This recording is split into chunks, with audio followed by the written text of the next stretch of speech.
من الشيطان الرجيم بسم الله الرحمن الرحيم وإذ أخذ الله ميثاق النبيين لما آتيتكم من كتاب وحكمة ثم جاءكم رسول مصدق لما معكم لتؤمنن به ولتنصرنه قال أأقررتم وأخذتم على ذلكم إصري قالوا أقررنا قال فاشهدوا وأنا معكم من الشاهدين صدق الله العظيم۔ ایک وہم و گمان ہوتے اگر آپ نہ ہوتے، ایک وہم و گمان ہوتے اگر آپ نہ ہوتے، ہم لوگ کہاں ہوتے اگر آپ نہ ہوتے، ہر جلوہ کثرت میں یہ وحدت کے خزینے کس طرح بیاں ہوتے اگر آپ نہ ہوتے، کعبہ کو صنم خانہ بنائے ہوئے اب تک ہم سجدہ گناہ ہوتے اگر آپ نہ ہوتے۔ کل کے سبق کے اندر ہم نے خواجہ عبد المطلب ان کی سرداری جو ہے وہ یہاں تک ہم پہنچ گئے تھے کہ ان کے بھائی جو ہیں جب ان کی وفات ہو گئی تو پھر ان کے بعد خواجہ عبد المطلب جو ہیں یہ سردار بنے ہیں۔ خواجہ عبد المطلب کی سرداری کے اندر کچھ واقعات ایسے ظہور پذیر ہوئے کہ جن کی وجہ سے حضرت خواجہ عبد المطلب جو ہیں ان کی اور زیادہ عزت اور وقار جو ہے اپنے قبیلے میں بڑھا۔ مثلا کل کے سبق کے اندر سنا کہ جس وقت جرہم کے لوگ جو ہیں بنو خزاعہ کے بگانے سے جا رہے تھے تو اس وقت ایک وہ بڑا غلط سا کام کر کے گئے تھے۔ کون سا؟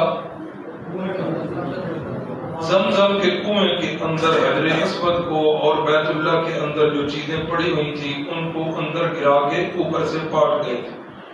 اب اس کے بعد پتہ ہی نہیں تھا، کئی 100 سال گزر چکے تھے۔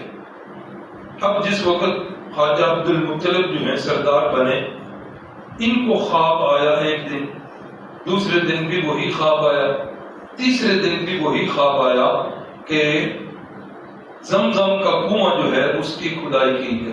تجسس ہوا کہ یہ ہے کس جگہ، خواب کے اندر ہی اللہ کریم نے اشارات دے دیے کہ یہ اس جگہ پر جو ہے وہ کنواں ہے۔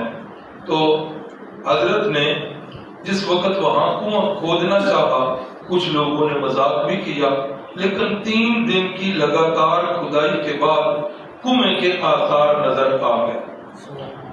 جس وقت کنویں کے آثار نظر آئے، لوگوں نے کہا ہم بھی آپ کے ساتھ ہوں گے۔ فرمایا کہ نہیں، اس کام کو میں اکیلا کروں گا۔ اور اس وقت آپ کو تنہائی اپنی محسوس ہوئی کہ میں تو اکیلا ہوں۔ اس وقت منت مانی کہ اگر اللہ کریم مجھے 10 بیٹے عطا کریں گے تو 10 بیٹوں میں سے میں ایک بیٹے کو اللہ کی راہ میں قربان کروں۔ اب کنواں جو ہے وہ کھود دیا گیا، اس کے اندر سے جو وہ سونے کے چیزیں نکلیں، تلواریں نکلیں، ہرن نکلے سونے کے بنے ہوئے، وہ جو پہلے بیت اللہ کے اندر ہوتے تھے، شایان شان جو بھی کیا۔ تو اس کے بعد جو ہے یہ زمزم کے کنویں کی کھدائی، اس کے بعد زمزم کا چشمہ جو ہے وہ پانی نکل آیا۔ اس سے پہلے یہ ہوتا تھا کہ حج کے موسم کے اندر جس وقت حجاج کرام آیا کرتے تھے تو مکے کے جتنے کنویں تھے ان سے پانی لے کر آنا پڑتا تھا۔ پھر بعض اوقات کوئی پانی جو ہے کسی کنویں کا خشک بھی ہو جایا کرتا تھا تو دور دراز کے محلوں سے یہ کنووں سے پانی لانا پڑتا۔ اب جس وقت چاہے زمزم کی کھدائی ہو گئی تو اب اس کا پانی تو وافر تھا۔ خواجہ عبد المطلب نے اس کے ساتھ بڑے بڑے جو ہے نا وہ حوض بنائے اور ان حوضوں کے اوپر جو ہے اندر چربی کا لیپ کر دیا، اور پھر یہ کچھ حوضوں کے اندر پانی جو ہے وہ بھر دیا تاکہ آنے والے جو ہیں وہ پی سکیں، اور کچھ بڑے بڑے حوض نما پیالے ان کے اندر حضرت خواجہ عبد المطلب جو ہے وہ وافر مقدار کے اندر کھانے کا انتظام کرتے تاکہ آنے والوں کو کوئی دقت نہ ہو۔ پینا یہ بھی فری اور کھانا یہ بھی فری۔ آج سے تقریباً 45-50 سال پہلے شاید آپ نے بھی اپنے بزرگوں سے سنا ہو کہ لوگ جو ہے دودھ بیچنے کو بڑا عیب سمجھتے تھے، کھانے کے پیسے مسافروں سے لینے کو بڑا عیب سمجھتے تھے، بلکہ مسافروں کو کھانا کھلانے میں اپنی سعادت سمجھتے تھے۔ اور دودھ ایک ایسی چیز تھی جس کے بارے میں تصور بھی نہیں ہوتا تھا کہ دودھ بھی بیچا جاتا ہے۔ ہمارے والد صاحب اللہ تعالیٰ علیہ کی رحمت فرمائے، وہ بتاتے تھے کہ ہمارے گاؤں میں سے ایک گھر نے سب سے پہلے دودھ بیچنا شروع کیا تو ہم جو ہے پورے گاؤں والے اس کو حقارت کی نگاہ سے دیکھتے تھے اور طنزیہ جملے ان پر بولتے تھے۔ تو یہ ادھر سے ہی چلی آ رہی تھی۔ آج کل کھانا بھی بک رہا ہے، ہاں دودھ بھی بک رہا ہے، اور دودھ کے نام پر پتہ نہیں کتنی چیزیں بک رہی ہیں، اور حیرانگی والی بات کہ اب تو پانی بھی بک رہا ہے۔ تو بہرحال یہ جو کہ عرب جو ہیں ان کے اندر بہت ساری شرکیہ رسمیں اور بدعات کے باوجود کئی خوبیاں تھیں۔ ان خوبیوں میں سے ایک خوبی یہ تھی کہ یہ بڑے اعلیٰ درجے کے مہمان نواز لوگ تھے۔ تو اب جس وقت یہ زمزم کا کنواں جو ہے اس کی وہ تعمیر نو ہو گئی، اب باقی کنویں جو ہیں ان کی اب ضرورت نہ رہی۔ اب بیت اللہ کے آنے والے جو مہمان تھے ان کے لیے یہی پانی ہوتا، اور یہ خواجہ عبد المطلب کی زندگی کا سنہری کارنامہ تھا۔ اللہ اکبر۔ اب جس وقت اللہ کریم سے انہوں نے منت مانی، اللہ کریم نے پھر انہیں بیٹے دیے، بیٹے دیتے دیتے پورے 10 کے 10 بیٹے ہو گئے۔ اب جو منت مانی تھی کہ اگر 10 بیٹے ہوئے تو ایک بیٹے کو میں کیا کروں گا؟ اللہ کی راہ میں قربان کروں گا۔ تو اب سوچا کہ کس کو قربان کریں؟ قرہ ڈالا، تو قرہ جو ہے رسول اللہ صلی اللہ علیہ وسلم کے والد گرامی جناب حضرت عبداللہ کے نام نکل آیا۔ اللہ اکبر۔ اب پورا جس وقت نکل آیا تو اپنی منت کے مطابق چھری پکڑی اور اپنے بیٹے عبداللہ کو ساتھ لیا۔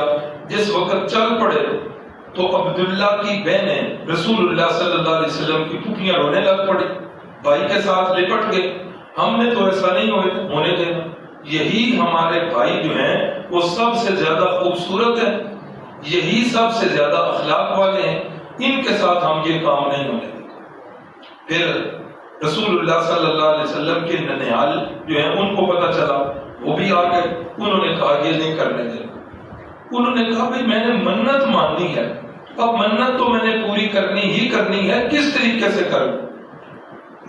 پھر ایک کہنہ عورت تھی، اس سے پوچھا گیا، یا بعض روایات میں ہے کہ اپنا ہی مشورہ کیا گیا، تو مشورے میں یہ بات طے ہوئی کہ ایک بندہ اگر قتل ہو جائے تو اس کی دیت کتنی ہوتی ہے؟ 10 اونٹ۔ اس وقت کی بات 10 اونٹ دیت ہے، تو لہذا ایسا کریں کہ 2 پرچیاں ڈالیں، ایک پرچی کے اوپر 10 اونٹ لکھیں، دوسری پرچی کے اوپر عبداللہ کا نام لکھیں۔ تو پھر پرچی اٹھائیں، جس وقت پرچی اٹھائی تو نام نامی حضرت عبداللہ کا نکلا۔ اب بہنوں کا دل نہیں کاٹا، پھر کہا کہ ایسا کرتے ہیں ایک پرچی پر 20 اونٹ لکھتے ہیں، دوسری میں حضرت عبداللہ کا نام، پھر پورا ڈالا گیا، پھر نام عبداللہ، پھر 30 اونٹ، 40، 50، 60، 70، 80، 90 اور 100 اونٹ والی پرچی ڈالی گئی۔ تو جس وقت 100 اونٹ کی پرچی اور حضرت عبداللہ کی پرچی تھی تو پرچی اٹھائی گئی تو اس وقت 100 اونٹوں والی پرچی جو ہے وہ کھل گئی۔ بس یہی چاہیے تھا۔ اب جس وقت 100 اونٹوں والی پرچی کھل گئی، آپ بڑے خوش ہو گئے، تو حضرت خواجہ عبد المطلب نے یہ صفا اور مروہ کے درمیان پھر 100 اونٹوں کو لا کر ذبح کیا اور اپنی منت کو پورا کیا، اور اس کے بعد جو ہے یہ قانون بن گیا کہ آج کے بعد ایک بندے کی دیت جو ہے وہ 100 اونٹ ہوگی۔ اور آج بھی وہی دستور چلا آ رہا ہے کہ اگر کوئی بندہ قتل ہو جائے تو مقتول کے ورثاء، اللہ کرے کوئی اسلامی حکومت یہاں بھی آ جائے، اللہ ہمارے اعمال کو ایسا کر دے کہ اسلامی حکمران ہمارے نصیب میں آ جائیں، تو اگر آج بھی کوئی بندہ قتل ہو جائے تو مقتول کے ورثاء دیت کا مطالبہ کریں گے یا قصاص کا، دیت سے راضی ہو جائیں تو 100 اونٹوں کی قیمت جو ہے آج بھی دینا ہوگی۔ تو اس وقت سے یہ چیز جو ہے وہ چلی آ رہی ہے۔ اللہ اکبر۔ پھر اسی وجہ سے حضرت عبداللہ کا نام ذبیح اللہ پڑ گیا۔ کیا نام پڑ گیا؟ ایک اور کون ہے ذبیح اللہ؟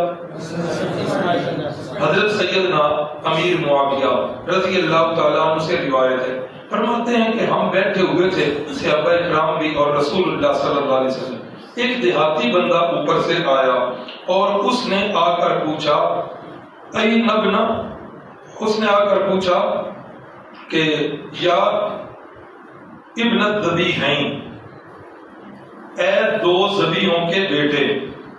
تو رسول اللہ صلی اللہ علیہ وسلم نے فرمایا انا ابن الذبیحین، ہاں میں ہوں 2 ذبیحوں کا بیٹا۔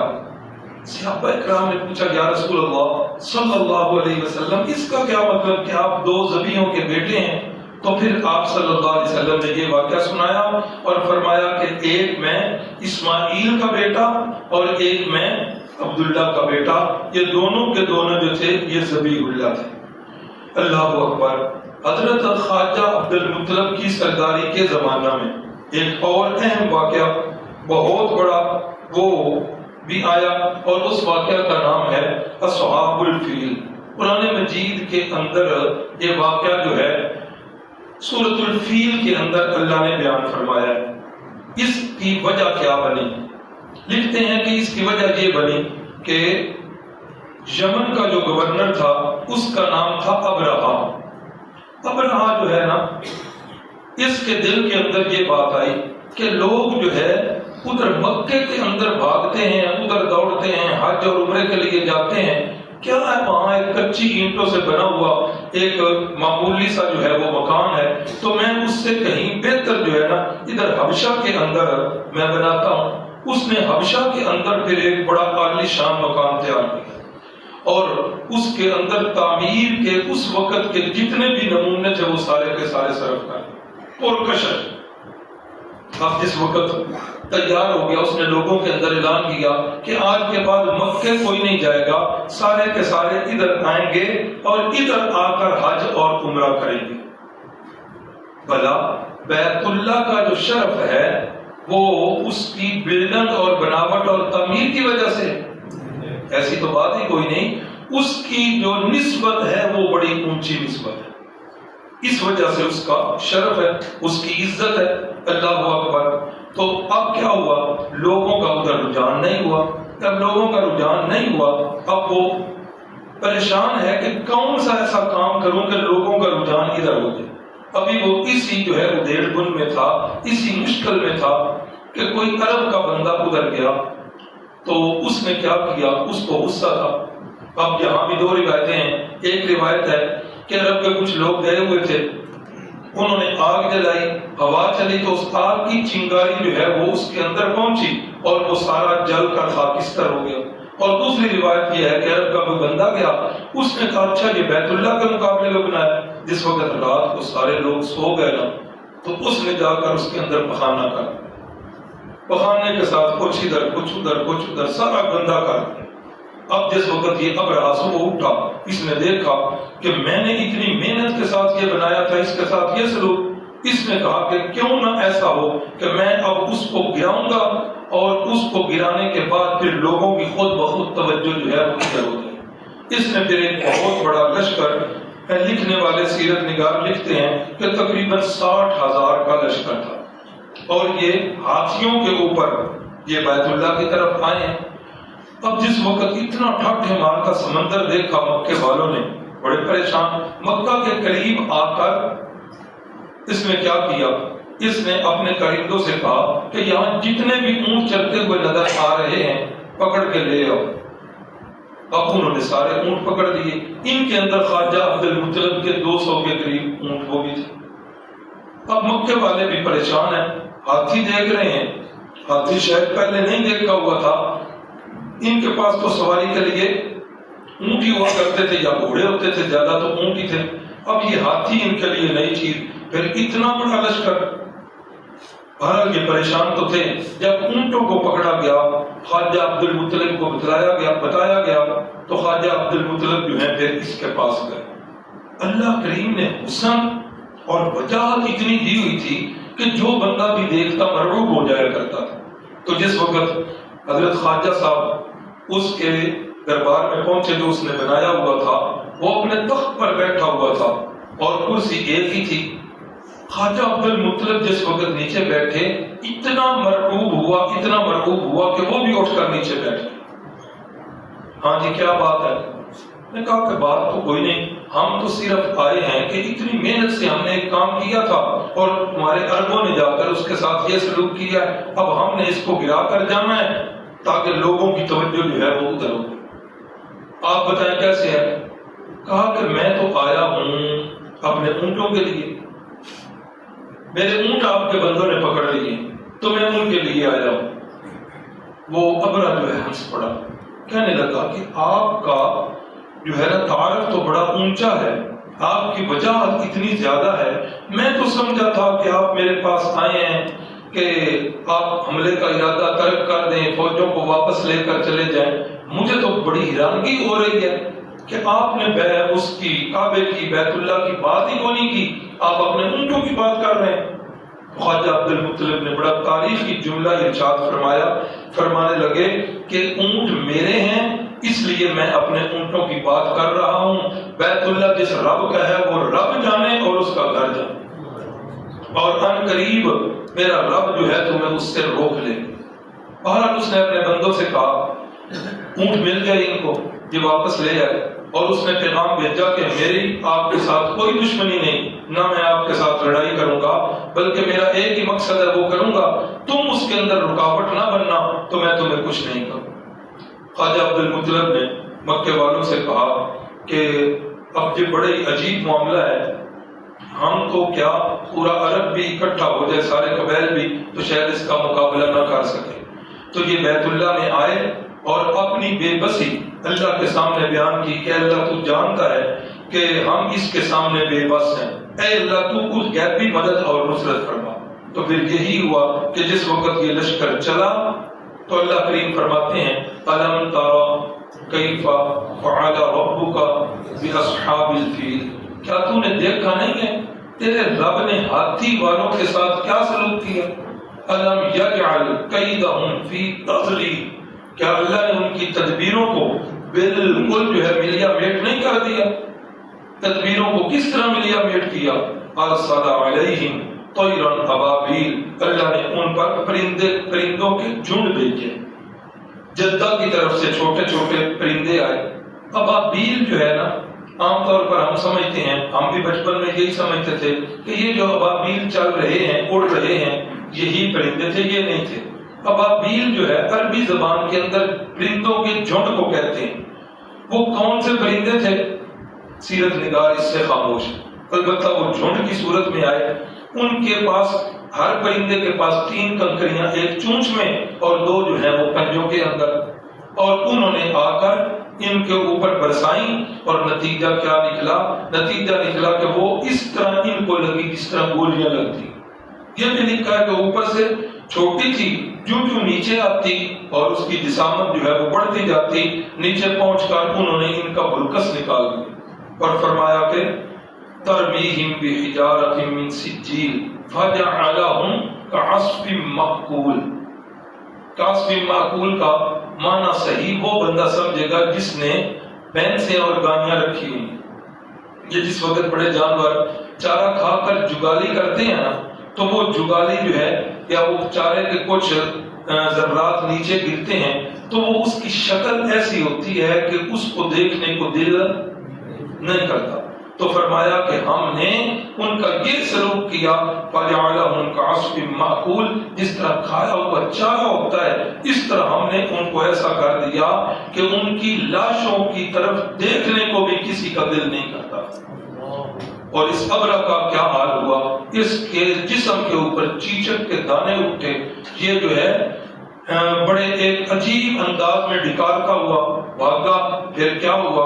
پہلے اس کے بازو جو ہیں وہ کٹ کے اپنے آپ ہی گر پڑے، پھر اس کے پاؤں گرے، پھر اس کی ٹانگیں، ایک ایک عضو اس کا جو ہے وہ جدا ہوا، اور پھر بڑی بری موت کے ساتھ پیٹ اس کا پھٹ گیا، اندر سے ہر چیز باہر نکل گئی، بڑی بری موت کے ساتھ یہ مر گئی.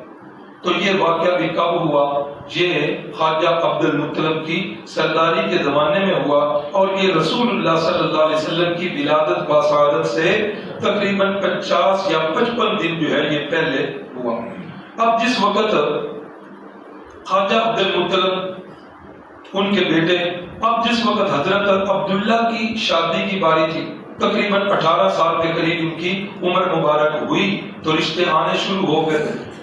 اللہ اکبر.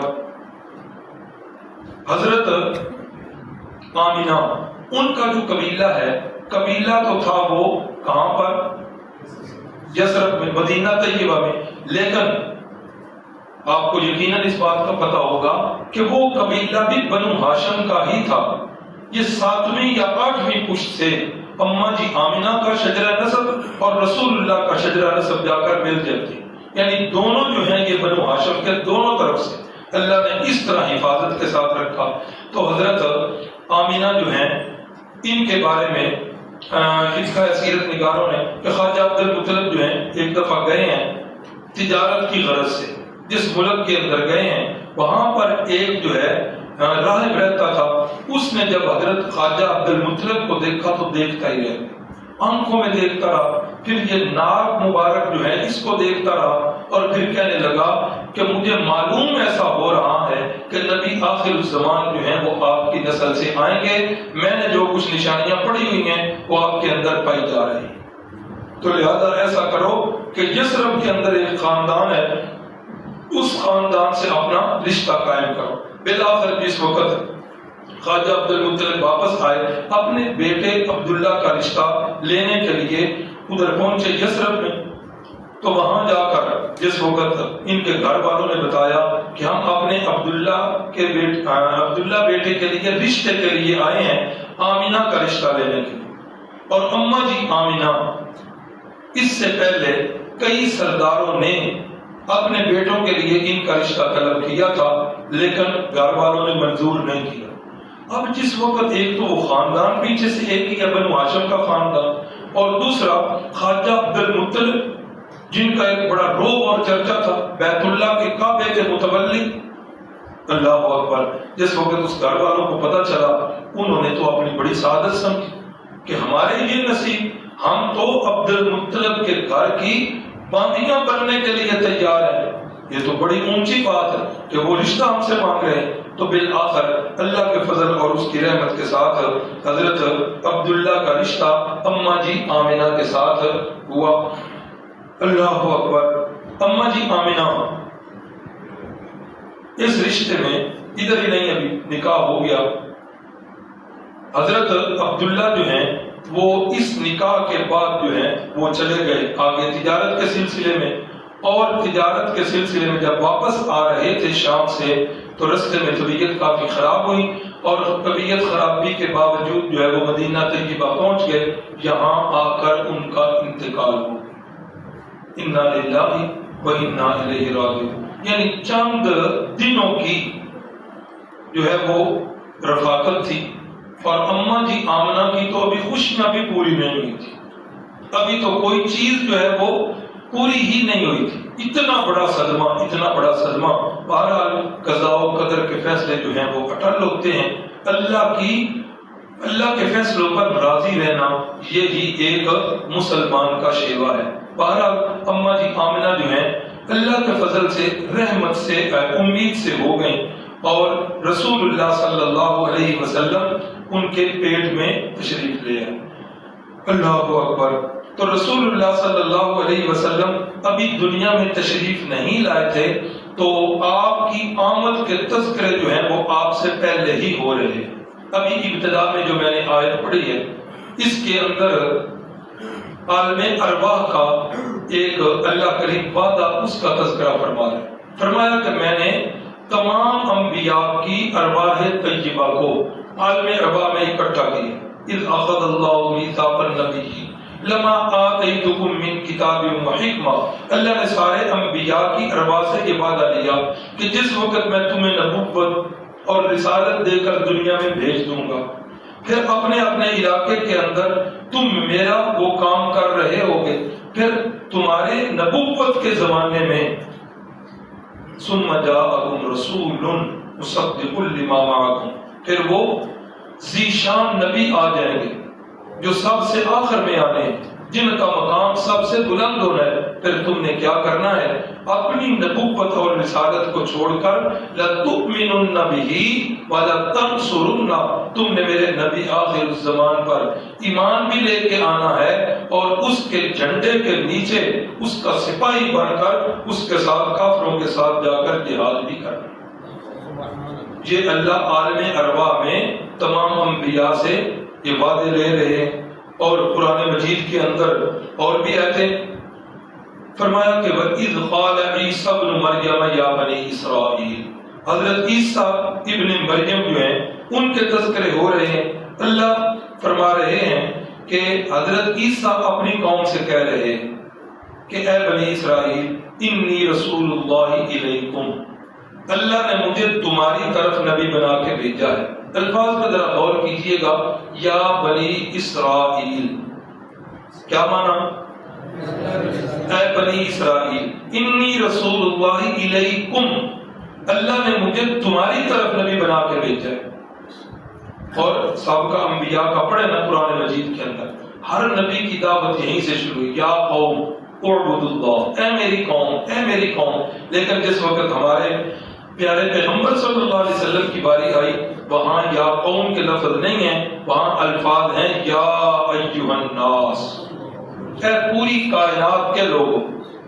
آج عیسائی جو ہیں وہ ہمیں اپنے مذہب میں آنے کی دعوت نہیں دے سکتے۔ اصول یہ وجہ، حضرت عیسیٰ تو کہہ رہے ہیں کہ میں بنی اسرائیل کی طرف نبی بن کے آیا ہوں، ہماری طرف تو حضرت عیسیٰ نبی بن کے ہی نہیں آئے۔ اور یہ جو موجودہ ان کی انجیل چھپ رہی ہے اس کے اندر بھی اس بات کی وضاحت ہے کہ وہ کہہ رہے ہیں کہ میں بنی اسرائیل کی بھیڑوں کی طرف نبی بن کے آیا ہوں۔ تو حضرت عیسیٰ ہمارے لیے نبی نہیں بن کے آئے۔ آج کوئی عیسائی ہمیں دعوت نہیں دے سکتا، ہاں چونکہ ہمارے نبی پاک کی نبوت اور رسالت بھی ہے، یہ عالمگیر ہے، یونیورسل ہے، ہم جو ہیں یہ سب کو دعوت دے سکتے ہیں۔ تو حضرت عیسیٰ علیہ السلام فرما رہے ہیں تمہاری طرف نبی بن کے آیا ہوں۔ ایک تو میں نے نبوت جو اللہ کی طرف سے وہ ڈیوٹی پوری کرنی ہے، اور دوسری میرے ذمہ ڈیوٹی ہے مبشرا برسول یأتی من بعدی اسمہ احمد، کہ میرے بعد ایک نبی آئیں گے، میں اس نبی کی بشارت دینے کے لیے آیا ہوں کہ وہ میرے بعد آئیں گے۔ اللہ اکبر۔ تو میرے نبی پاک صلی اللہ علیہ وسلم ابھی دنیا میں تشریف نہیں لائے کہ اللہ کریم ان کے تذکرے کر رہے ہیں، کبھی حضرت ابراہیم کی دعاؤں کے اندر اور کبھی حضرت سیدنا عیسیٰ علیہ السلام کی بشارتوں کے اندر ان کے تذکرے ہو رہے ہیں۔ اللہ اکبر۔ پھر جو ہے وہ گھڑی آ پہنچی جس گھڑی کا صدیوں سے انتظار تھا، وہ مبارک گھڑی جس گھڑی کے لیے حضرت ابراہیم علیہ السلام دعائیں کرتے گئے، حضرت عیسیٰ علیہ السلام بشارتیں دیتے گئے، اور ایک حدیث کے الفاظ بھی ہیں، رحمت کائنات صلی اللہ علیہ وسلم نے فرمایا، درود شریف کی آواز نہیں ہے، درود شریف کی آواز جو ہے نا جی وہ گونج ہونی چاہیے، ایک دفعہ پھر پڑھیں۔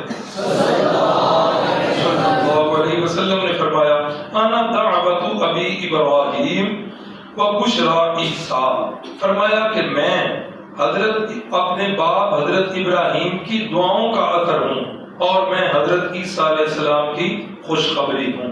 تو وہ گھڑی آ پہنچی، اماں جی آمنہ ان کے گھر میں ولادت باسعادت ہوئی، اور یہ وقت اتنا بابرکت وقت تھا، سحری کا وقت ہے، سوموار کا دن ہے، ربیع الاول کا مہینہ ہے، اور تاریخ جو ہے وہ 12 ربیع الاول کی ہے۔ یہ میں ابھی وضاحت بھی کر دیتا ہوں، مہینہ کون سا ہے؟ اکثریت کی رائے یہی ہے کہ ربیع الاول کا ہے، دوسری روایات بھی ہیں، بعد میں رمضان شریف کا مہینہ بھی کہا ہے کہ رمضان چونکہ سارے مہینوں کا سردار، اس لیے رسول اللہ کی ولادت باسعادت رمضان میں ہوئی۔ بعض حضرات نے محرم الحرام کا قول بھی کیا ہے۔ اس امت کے بہت بڑے اللہ کے ولی حضرت پیران پیر، کیا نام ہے؟ شیخ عبد القادر جیلانی محبوب سبحانی رحمت اللہ تعالی علیہ، اولیاء اللہ کے اندر بڑا اونچا قد ہے۔ انہوں نے ایک کتاب لکھی ہے بنیۃ الطالبین، اتنی موٹی کتاب ہے، اصل کتاب تو تھی عربی میں لیکن اب اس کے اردو تراجم جو ہیں وہ مارکیٹ سے مل رہے ہیں۔ اس کے اندر انہوں نے ہر مہینے کے فضائل بیان کیے، محرم کے یہ فضائل، ربیع الاول کے وغیرہ وغیرہ۔ تو محرم کے فضائل کے اندر پھر ایک فصل ہے عاشوراء کے فضائل، 10ویں محرم کے فضائل بیان کیے ہیں کہ اس 10ویں محرم کو حضرت آدم کی توبہ قبول ہوئی، حضرت نوح علیہ السلام کی کشتی جودی پہاڑ کے اوپر ٹھہری، اسی 10ویں محرم الحرام کو حضرت یوسف اور یعقوب علیہ السلام کی ملاقات ہوئی، حضرت ایوب علیہ السلام کو بیماری سے نجات ملی۔ کائنات انسانی کے بڑے بڑے واقعات اس 10 محرم کو ہوئے ہیں، اور حضرت پیران پیر لکھ رہے ہیں کہ اسی 10 محرم کو رسول اللہ صلی اللہ علیہ وسلم کی ولادت باسعادت ہوئی ہے۔ ان کی تحقیق کے مطابق کب ولادت باسعادت؟ تو پھر جو حضرات ان کے نام کی 11ویں دیتے ہیں، ہاں تو اس قول پر انہیں عمل تو کرنا چاہیے کہ پھر 10 محرم کو میلاد النبی کے جلوس نکلیں، تو یہ کیا بہتر ایک منظر ہو گئے، ہاں دونوں طرف سے جلوس نکلے ہوئے ہوں اور شہر کے چوک پہ دونوں جلوس فوارہ چوک پہ اکٹھے ہوں، پھر شیعہ سنی بھائی بھائی کا عملی مظاہرہ بھی ہو جائے۔ ہاں تو حضرت پیران پیر کی یہ تحقیق ہے کہ محرم الحرام کے اندر ولادت باسعادت ہوئی ہے، لیکن اکثر سیرت نگاروں کا یہ قول ہے کہ مہینہ کون سا؟ ربیع الاول کا مہینہ ہے۔ تاریخ اکثر کا یہ قول ہے کہ 12 ربیع الاول کی تاریخ ہے، 8 کا بھی قول ہے اور 9 کا بھی قول ہے۔ وقت جو ہے یہ صبح صادق کا ہے اور دن جو ہے یہ سوموار کا ہے۔ یہ سوموار کا دن جو پیر کا دن ہے نا، اس کی بڑی خصوصیت ہے رسول اللہ صلی اللہ علیہ وسلم کی ذات گرامی کے ساتھ کہ ولادت باسعادت ہوئی ہے تو وہ بھی پیر کا دن ہے، نبوت ملی ہے تو وہ بھی پیر کا دن ہے، ہجرت کر کے مکے سے نکل رہی ہیں تو وہ بھی پیر کا دن ہے، مدینہ طیبہ پہنچے ہیں تو وہ بھی پیر کا دن ہے، اور آپ صلی اللہ علیہ وسلم اس دنیا کو دار فانی کو چھوڑ کر اپنے رب کے پاس ملاقات جس دن کرنے گئے، جس دن آپ کی وفات ہوئی ہے، تو وہ دن بھی کون سا تھا؟ پیر اور سوموار کا دن تھا۔ تو یہ کچھ اختلافات میں نے بتائے جو سیرت نگاروں کے ہاں پائے جاتے ہیں، لیکن اس کے اندر یہ بات یاد رکھیں کہ 3 باتیں جو ہیں سب کے ہاں اتفاقی ہیں، اس میں کسی کا اختلاف نہیں۔ مثلا سال کون سا تھا؟ سارے سیرت نگار اس پر متفق ہیں کہ یہ عام الفیل والا سال تھا۔ کون سا سال؟ عام الفیل کا کیا مطلب؟ کوئی ہاتھی جس سال کے اندر تباہ و برباد ہوئے، یہ پھر واقعہ ایک سنگ میل بن گئے۔ لوگ جو ہے اسی سے پھر آگے جو ہے بتانے لگے کہ فلاں بندے کی شادی جو ہے عام الفیل سے 2 سال پہلے ہوئی ہے، 3 سال بعد میں ہوئی ہے، فلاں کام جو ہے یہ عام الفیل سے اتنا پہلے اتنا، یہ سنگ میل بن گیا۔ تو سارے سیرت نگار اس بات پر متفق ہیں کہ سال کون سا ہے؟ عام الفیل کا، اور تقریباً سب کا اتفاق ہی ہے کہ ربیع الاول کا مہینہ ہے، اور اس بات پر بھی اتفاق ہے کہ پیر کا دن ہے۔ یہ 3 باتیں جو ہیں اتفاقی ہیں۔ آگے تاریخ کا اختلاف ہے، بعض نے 9 ربیع الاول کہا، بعض نے جو ہے 12 ربیع الاول کہا۔ یہ دونوں قول جو ہے تقریباً اس کے اندر برابر میں ہیں، اگرچہ اس سے 8 کا قول بھی جو ہے وہ ہے۔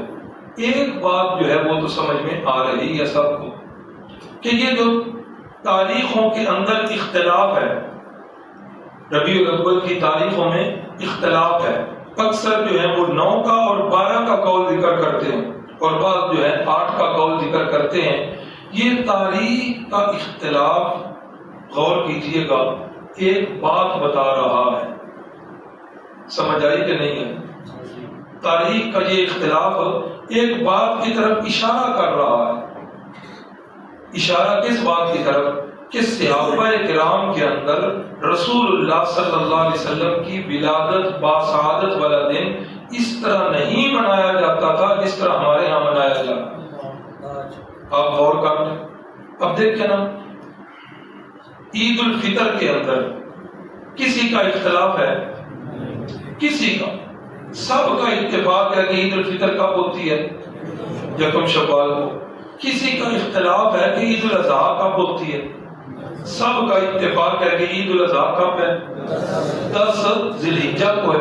سب کا اتفاق ہے۔ کیوں؟ اس لیے کہ رسول اللہ صلی اللہ علیہ وسلم بھی عید الفطر منایا کرتے تھے، عید الاضحیٰ منایا کرتے تھے، اس وجہ سے اختلاف ہے ہی نہیں۔ اب یہ جو اختلاف ہو رہا ہے یہ اس بات کی طرف اشارہ کر رہا ہے کہ صحابہ کرام کے اندر یہ جو آج ہم نے بنا لیے اس طرح کے طریقے نہیں تھے۔ صحابہ کرام دنوں کو نہیں منایا کرتے تھے بلکہ وہ سیرت کو اپنانے والے لوگ تھے، انہوں نے سیرت کو اپنایا ہے۔ حالانکہ نبی پاک صلی اللہ علیہ وسلم نے جب نبوت کا اعلان کیا ہے نا تو اس وقت 3 بندے ایسے تھے جن سے اس واقعہ کی تصدیق کی جا سکتی تھی۔ 3 ہستیاں ایسی موجود تھیں۔ نمبر 1 اماں جان حلیمہ سعدیہ، جب آپ نے نبوت کا دعویٰ کیا تو اماں جان حلیمہ سعدیہ اس وقت موجود تھی۔ نمبر 2 رسول اللہ صلی اللہ علیہ وسلم کی پہلی داعیہ ام ایمن، یہ بھی اس وقت موجود ہیں۔ نمبر 3 آپ کی پھپھو جان حضرت صفیہ، یہ بھی اس وقت موجود ہیں، اور یہ تینوں ہستیاں وہ ہیں جو پیدائش کے وقت موجود تھی۔ ان سے تحقیق کی جا سکتی تھی، ان سے پوچھا جا سکتا تھا کہ آپ کی ولادت باسعادت کا دن کون سا ہے۔ نہ کسی نے تحقیق کی، نہ کسی نے دن منایا۔ یہ دنوں کے منانے والی بات میں نے پہلے دن کہا تھا، اللہ تعالیٰ محفوظ رکھے فرقہ واریت سے، فرقوں سے بھی اللہ محفوظ رکھے، فرقیوں سے بھی اللہ تعالیٰ محفوظ رکھے۔ یہ دعوت فکر دے رہا ہوں، سوچے تو صحیح اس بات کو کہ رسول اللہ صلی اللہ علیہ وسلم کی ولادت باسعادت والی بات وہ دن اس طرح نہیں منایا کرتے تھے۔ آپ تحقیق کریں یہ دن اس امت کے اندر منانے والی بات کہاں سے آئی؟ یہ عیسائیوں سے آئی ہے، چونکہ ان کے پاس اپنے نبی کی سیرت موجود نہیں ہے۔ پوچھ لیں عیسائی ہمارے شہر میں، ان کے پاس اپنے نبی کی سیرت محفوظ نہیں ہے۔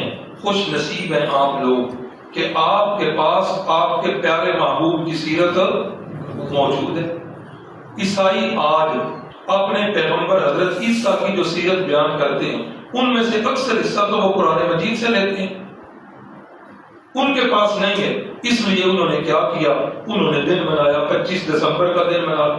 پھر ان کی دیکھا دیکھی ہندوؤں نے بھی کچھ دن منائے، پھر اسی طرح یہ فادر ڈے، یہ مدر ڈے۔ اسلام کے اندر ان کا بھی تصور کوئی؟ کیا اسلام کہتا ہے کہ پورے سال میں ایک دن ابے کی خدمت کر لو یا ایک دن اماں کی پیر پڑھ لو؟ یہ نہیں کہتا۔ اسلام تو کہتا ہے کہ نیک اولاد جو ہے وہ ساری زندگی اپنے ماں باپ کی مطیع اور فرما بردار ہوتی ہے، ایک دن منانے سے ان کا حق ادا نہیں ہے۔ اللہ اکبر۔ تو یہ اتفاقی 3 باتیں ہیں۔ نمبر 1 سال کون سا تھا؟ عام الفیل۔ نمبر 2 مہینہ کون سا تھا؟ ربیع الاول کا۔ اور نمبر 3 دن کون سا تھا؟ دن جو ہے یہ سوموار کا تھا جب رحمت کائنات صلی اللہ علیہ وسلم جو ہے وہ اس دنیا میں تشریف لائے۔ جس وقت آپ صلی اللہ علیہ وسلم کی ولادت باسعادت ہوئی ہے، کچھ کام ایسے ہوئے ہیں جو شاید انسانی عمل دخل ان کا انسانی عمل دخل نہیں تھا۔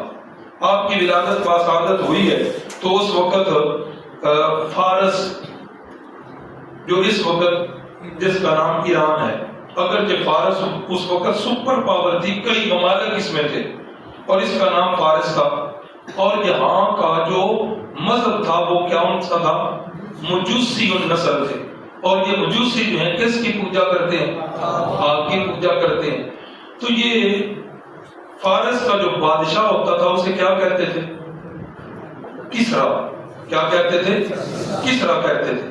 کسرا کا جو محل تھا اس کے اوپر بڑی سونی ڈیزائننگ کے اندر وہ کنگرے بنے ہوئے تھے۔ رسول اللہ صلی اللہ علیہ وسلم کی ولادت باسعادت ہوئی ہے تو وہ کسرا کے محل کے کنگرے جو ہے وہ گر پڑے تھے، اور وہ جو فارس کی صدیوں پرانی آگ چلی آ رہی تھی، وہ کبھی بجھی ہی نہیں تھی، اور جس وقت بھی وہ بجھنے کے قریب اور ایندھن ڈال دیا جاتا تھا، صدیوں سے وہ دہتی ہوئی چلی آ رہی تھی۔ جس دن رسول اللہ صلی اللہ علیہ وسلم کی ولادت باسعادت ہوئی ہے تو وہ آگ جو ہے وہ بھی بجھ گئی تھی۔ بیت اللہ کے اندر کتنے بت پڑے ہوئے تھے؟ سیرت نگار لکھتے ہیں کہ جس وقت خواجہ عبد المطلب رسول اللہ صلی اللہ علیہ وسلم کو لے کر بیت اللہ میں آئے تو وہ بت سارے کے سارے جو ہے وہ بھی گر گئے تھے۔ اللہ اکبر۔ شریعت کی اور سیرت کی زبان میں ایک لفظ بولا جاتا ہے ارہاس، حمزہ را، دو آنکھوں والی ہا اور آگے سوال۔ ارہاس کس کو کہتے ہیں؟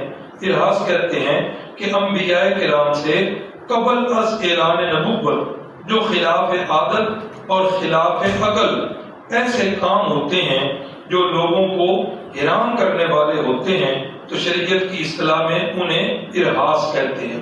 تو یہ سارے کے سارے ارہاسات ہیں کہ نبی پاک صلی اللہ علیہ وسلم کی ولادت باسعادت ہوئی ہے تو یہ سارے کام جو ہے وہ ہو رہے ہیں۔ اللہ اکبر۔ مکہ کے اندر اس وقت ایک یہودی تاجر آیا ہوا تھا جس رات کو ولادت باسعادت ہوئی۔ صبح جس وقت یہ قریش اپنے محفل میں بیٹھے ہوئے ہیں، یہ یہودی بھی بیٹھا ہوا ہے، یہودی پوچھتا ہے کہ آج رات جو ہے مکے کے اندر کسی کے گھر کے اندر بچہ پیدا ہوا ہے؟ قریشی کہتے ہیں ہمیں نہیں پتا۔ کہنے لگا پتا کرواؤ۔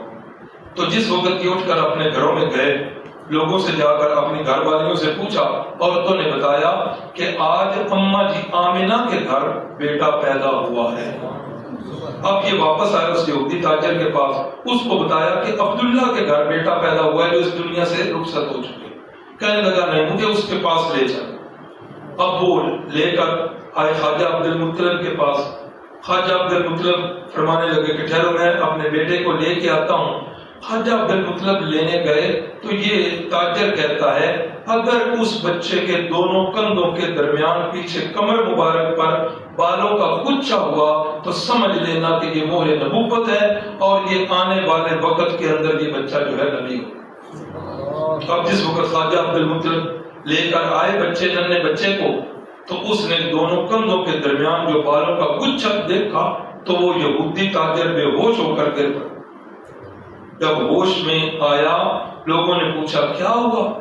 کہنے لگا کہ افسوس کہ بنی اسرائیل سے نبوت کا خاتمہ ہو چکا ہے، بنی اسرائیل سے نبوت کا خاتمہ ہو چکا ہے۔ اے بنو ہاشم، اے اہل عرب، مبارک ہو کہ وہ نبی آخر الزمان تشریف لا چکے۔ ایک اور واقعہ بھی لکھا ہوا ہے، ایک کاہن جو مکے کی پہاڑیوں میں رہتا تھا، کبھی بھی اس نے آبادی کا رخ نہیں کیا تھا۔ لوگوں نے کئی دفعہ کہا کبھی نہیں آتا تھا اور وہ پہاڑیوں میں رہتا تھا۔ جس رات رسول اللہ صلی اللہ علیہ وسلم کی ولادت باسعادت ہوئی ہے، وہ کاہن جو ہے وہ دیوانہ وار مکے میں آیا اور آ کر کہنے لگا لوگوں بتاؤ آج کس کے گھر میں بچہ پیدا ہوا؟ لوگوں نے کہا کہ آج عبداللہ کے گھر میں بچہ پیدا ہوا، عبد المطلب کا پوتا پیدا ہوا۔ کہنے لگا مجھے عبد المطلب کے پاس لے جاؤ۔ جب دروازہ کھٹکایا، خواجہ عبد المطلب باہر نکلے تو حیران رہ گئے کہ یہ کاہن تو کبھی نکلے ہی نہیں ہے ادھر سے پہاڑوں سے، آج کیوں آ گئے؟ عبد المطلب خود حیران ہے، اس کو اندر دعوت دینے لگے ہیں۔ کہنے لگا عبد المطلب میرے پاس باتوں کا ٹائم نہیں ہے، مجھے صرف اتنا بتاؤ کہ وہ بیٹا آپ کا؟ ہاں ہے۔ کہنے لگا کہ اس لا کر مجھے اس کی زیارت کرواؤ۔ تو جب خواجہ عبد المطلب نے رسول اللہ صلی اللہ علیہ وسلم کی زیارت کروائی تو اس نے بھی چیخ ماری اور کہنے لگا کہ بنی اسرائیل سے نبوت کا خاتمہ ہو چکا ہے۔ اے مکے والو، اے بنو ہاشم، مبارک ہو کہ نبی آخر الزمان تشریف لا چکے۔ اب یہ کس دن کی باتیں ہو رہی ہیں؟ جس دن میرے آقا صلی اللہ علیہ وسلم اس دنیا میں تشریف لائے۔ تو جب تشریف لائے ہیں کچھ اور چیزیں بھی ملتی ہیں کہ آپ صلی اللہ علیہ وسلم کے جسم مقدس پر جب والدہ کے بطن مبارک سے تشریف لائے تو جسم مقدس پر کوئی آلائش نہیں تھی، کوئی گندگی نہیں تھی۔ اور جس وقت آپ تشریف لائے آپ کی یہ ناک مبارک جو ہے یہ بھی کٹی ہوئی تھی، جس وقت آپ تشریف لائے آپ مختون پیدا ہوئے، ختنہ بھی آپ صلی اللہ علیہ وسلم کا کیا ہوا تھا. یہ ساری میرے نبی پاک صلی اللہ علیہ وسلم کی خصوصیات ہیں. اور اماں جی فرماتی ہیں یہ ضعیف روایات لیکن فضائل کے باب میں چل جاتی ہیں. یہ پھر کسی دن یہ بھی بات آ جائے گی کہ ضعیف روایات پر کب عمل ہو سکتا ہے، تو ٹائم ہونے والا ہے. اماں جی فرماتی ہیں جب رحمت کائنات میرے شکم مقدس میں تھے تو میں جہاں سے گزرتی تھی، فرماتی ہیں مجھے آج بھی یاد ہے کہ درخت جھک جھک کر مجھے سلام کیا کرتے تھے، پتھر آگے بڑھ بڑھ کر مجھے سلام کیا کرتے تھے، پتھروں کے اندر سے آوازیں آتی تھی سلام کی. اللہ اکبر. فرماتی ہیں کہ جس دن رحمت کائنات کی ولادت باسعادت ہوئی ہے اس دن فرمایا کہ مجھے ایسا لگا کہ آسمان کے سارے ستارے جو ہیں وہ میرے کمرے میں آ گئے، اتنی روشنی ہوئی ہے. تو یہ پیغام تھا دنیا والوں کو کہ اب جو ہے ظلمت، کفر اور شرک کی ظلمتوں اور اندھیروں کا دنیا سے خاتمہ ہونے والا ہے. نبی آخر الزمان جو ہیں وہ تشریف لا چکے. اللہ اکبر. خواجہ عبد المطلب جو ہیں وہ لے کر رسول اللہ صلی اللہ علیہ وسلم کو بیت اللہ کی چوکھٹ پر آئے اور اللہ کریم سے دعائیں کی اور دعائیں کر کے پھر واپس جو ہے اماں جی آمنہ کی گود میں رکھا. تو رسول اللہ صلی اللہ علیہ وسلم کا خواجہ عبد المطلب نے 7ویں دن جو ہے پھر عقیقہ کیا اور اس کے اندر جانور ذبح کر کے رشتہ داروں کو کھلایا گیا. اس کے بعد خواجہ عبد المطلب جو ہیں ان کو خواب آیا تھا. ہے خواب لمبا وقت نہیں ہے. خواب کے اندر انہیں اشارہ ہوا کہ اپنے اس پوتے کا نام جو ہے وہ محمد رکھنا ہے. کیا نام رکھنا ہے؟ درود شریف پھر ایک دفعہ صلی اللہ علیہ وسلم. تو محمد صلی اللہ علیہ وسلم نے یہ نام آپ نے رکھا. جس وقت خواجہ عبد المطلب سے پوچھا گیا کہ یہ نام تو عرب کے اندر ہے نہیں ہے، یہ آپ نام کیوں رکھ رہے ہیں؟ ایک تو وجہ خواب کا اشارہ بھی بتا دیا اور دوسری وجہ بتائی کہ مجھے امید ہے کہ یہ میرا بیٹا جو ہے پوری دنیا اس کی تعریفیں کرے گی. محمد جس کی تعریفیں کی جائے. فرمایا رجاء ان یحمد کہ اس کی پوری دنیا جو ہے وہ تعریفیں کرے گی. تو یہ نام اتنا پیارا نام ہے. اور یہ نام کس وقت رکھا جا رہا؟ زمانے کے اندر جس وقت لوگ اپنے بچوں کا نام رکھ رہے ہیں عبد العزا، عزا کا بندہ، عبد الشمس سورج کا بندہ، نام رکھے جا رہے ہیں عبد الکعبہ کعبے کا بندہ، عبد الدار گھر کا بندہ.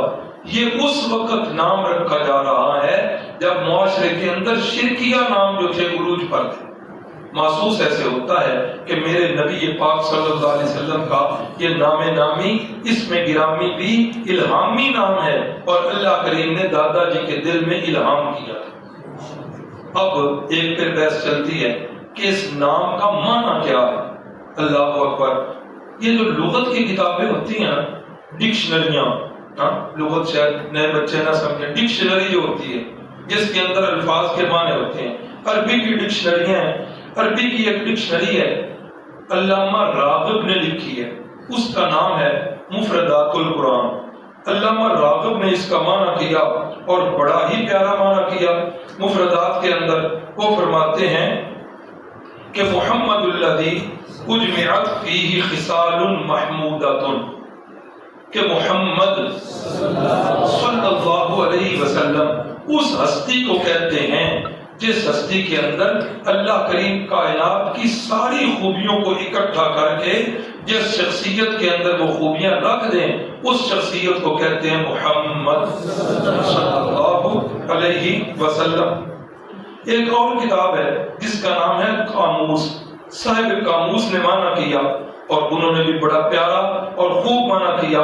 انہوں نے معنی کیا کہ محمد الذی یحمد مرۃ بعد مرۃ، کہ محمد صلی اللہ علیہ وسلم اس ہستی کو کہتے ہیں کہ جس ہستی کی تعریف کبھی رکے ہی نہیں.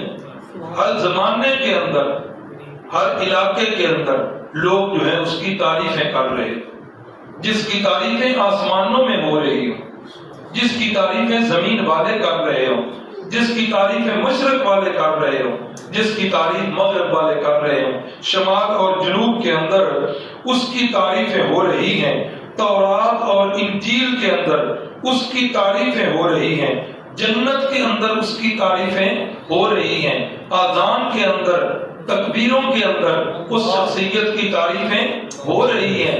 یہ وہ شخصیت ہے کہ جب سے کائنات بنی ہے تب سے لے کر اس شخصیت کی تعریفیں کبھی رکی نہیں۔ تو جس کی تعریفیں کبھی نہ رکیں اس کو کہتے ہیں محمد صلی اللہ علیہ وسلم۔ اللہ اکبر۔ قرآن مجید کی ایک چھوٹی سی سورت ہے، سورت انشراح، آپ کو بھی اکثر کو آتی ہے، الم نشرح لک صدرک ووضعنا عنک وزرک الذی انقض ظہرک، اور آگے لفظ کیا ہے، ورفعنا لک ذکرک، اے میرے محبوب ہم آپ کے ذکر کو کیا کریں گے، بلند کر دیں، اتنا بلند کریں گے، آپ کے ذکر کو اتنا بلند کریں گے کہ کوئی آپ کے مقام اور شان تک نبیوں میں سے بھی کوئی نہیں پہنچ سکے۔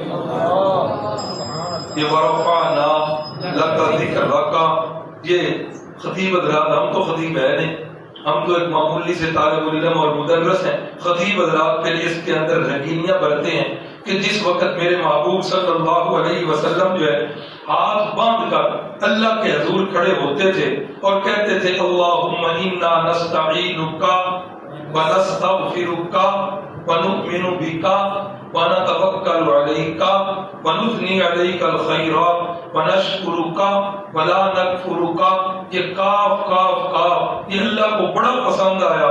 میرے محبوب فرماتے ہیں لبیک اللہم لبیک لا شریک لک لبیک، یہ کاف اللہ کو اتنا پسند آیا کہ اللہ نے فرمایا میرے محبوب زمین پر تو میری تعریفیں کر رہا ہے، ورفعنا لک ذکرک، میں اتنا تیری تعریفوں کو عام کروں گا کہ کائنات کے اندر کبھی تیری تعریفیں رکیں گی نہیں، کوئی آپ کے مقام کو نہیں پہنچ سکے گا۔ حدیث کے ذخیرے پر نظر دوڑائے نا تو پوری ذخیرہ حدیث میں کوئی ایک حدیث بھی ایسی نہیں ملتی جس میں آپ نے فرمایا ہو کہ بھائی میرے مقام کو، میری شان کو کم کوئی نہ کرے۔ ذخیرہ حدیث بے شک آپ تلاش کریں، کہیں بھی آپ نے نہیں فرمایا کہ میرے مقام کو کم نہ کرنا، بلکہ یہ تو ڈر ہی نہیں تھا کہ جس کے ذکر کو، جس کے مقام کو، جس کی شان کو میرا اللہ بلند کرے اس کی شان کو کون کم کر سکے۔ یہ تو ڈر تھا ہی نہیں نا کہ کوئی ایسا بدبخت بھی ہوگا جو آپ کے مقام کو کم کرے۔ ڈر اس بات کا تھا کہ ایسا نہ ہو کہ میرا مقام جو اللہ نے مجھے دیا ہے اس سے اوپر تو ایک ہی مقام ہے، کون سا؟ اللہ کا۔ ایسا نہ ہو کہ اس مقام تک مجھے پہنچا دیا جائے، جس طرح کہ عیسائیوں نے کیا۔ عیسائیوں نے بھی یہی کیا تھا نا، انہوں نے بھی حضرت عیسیٰ کو کیا بنا دیا؟ ابن اللہ، اللہ کا بیٹا۔ اور عیسائیوں کے ایک گروپ نے کہا ان اللہ هو المسیح، جو عیسیٰ ہیں وہی اللہ ہے۔ اس لیے آپ نے جب عیسائیوں کا حال دیکھا تو آپ نے فرمایا کہ لوگوں میرے مقام کو بلند نہ کرنا، فرمایا لا ترفعونی فوق منزلتی، جو اللہ نے مجھے مقام دیا ہے مجھے اس سے اوپر نہ لے جا۔ اور دوسرے مقام پر فرمایا لا تطرونی کما اطرت النصارى المسیح ابن مریم، فرمایا کہ مجھے مقام سے اتنا نہ بڑھا دینا، میرے ساتھ ایسی محبت نہ کرنا جس طرح کی عیسائیوں نے حضرت عیسیٰ کے ساتھ محبت کی اور انہیں اللہ کا بیٹا بنا دیا۔ فرمایا سنو انما انا عبد اللہ ورسولہ، میں اللہ کا بندہ ہوں اور اللہ کا رسول ہوں صلی اللہ علیہ وسلم۔ کل انشاءاللہ اس سے آگے چلیں گے۔ آج کے ہمارے کورس کے اندر بہت سارے ہمارے نئے ساتھی بھی آئے ہیں، اللہ تعالیٰ استقامت دے، ہمارے اس مدرسے کے حفاظت حاجی احمد طور صاحب وہ تشریف لائے، اور بھی جتنے دیگر بھائی بھی آئے، اب وقت نہیں صاحب کا الگ الگ نام لو، ہم سب کو خوش آمدید کہتے ہیں۔ اللہ تعالیٰ آپ کا یہ آنا اپنی بارگاہ میں قبول فرمائے، اور اللہ تعالیٰ ہماری زندگیاں جو ہیں سیرت النبی کے مطابق بنا دے۔ بسم اللہ الرحمن الرحیم، الحمدللہ رب العالمین، والعاقبۃ للمتقین، اللہم صل علی سیدنا و مولانا محمد النبی الأمی وعلی آلہ وسلم۔ اے اللہ، یہ جو تھوڑی دیر کے لیے ہم یہاں بیٹھے، اس بیٹھنے کے اندر دنیا کا کوئی غرض نہیں تھی، دنیا کا کوئی لالچ نہیں تھا۔ اے اللہ، صرف تیری رضا کے لیے، تیرے پیارے محبوب کی باتیں سننے کے لیے تیرے گھر کے اندر بیٹھے۔ اے اللہ، ہمارا یہ عمل تیری رضا کے لیے تھا۔ اے اللہ، اس عمل کو اپنی بارگاہ میں قبول فرما۔ اے اللہ، اس کو ہمارے گناہوں کا کفارہ بنا دینا۔ اے اللہ، اس عمل سے اگر تو راضی ہوا ہے، ہماری مشکلوں کو ختم فرما دینا، پریشانیوں کو ختم فرما دینا۔ اے اللہ، ہمارے جائز کاموں کی رکاوٹیں دور فرما دینا۔ ہمارے بھائی نواز صاحب ہیں، ان کو ایک پریشانی بنی ہوئی ہے، دعا کریں اللہ تعالیٰ ان کی پریشانیوں کو بھی آسانیوں میں تبدیل فرما دیں، اور اللہ تعالیٰ سب بھائیوں کی مشکلات کو آسان فرما دیں۔ جن بھائیوں نے دعا کے لیے کہا، جن بہنوں نے دعا کے لیے کہا، یا جو نہیں کہہ سکے ان کے دل کے اندر ہے، اے اللہ تو خوب جانتا ہے، تو علیم بذات الصدور ہے، تو یعلم السر و اخفا ہے۔ اے اللہ، سب کی جائز حاجات کو پورا فرما دے۔ اے اللہ، ہم سب کو اسلام والی زندگی اور ایمان والی موت نصیب فرما دینا۔ آمین یا رب العالمین۔ صلی اللہ تعالی علی النبی الکریم وعلی آلہ وصحبہ اجمعین۔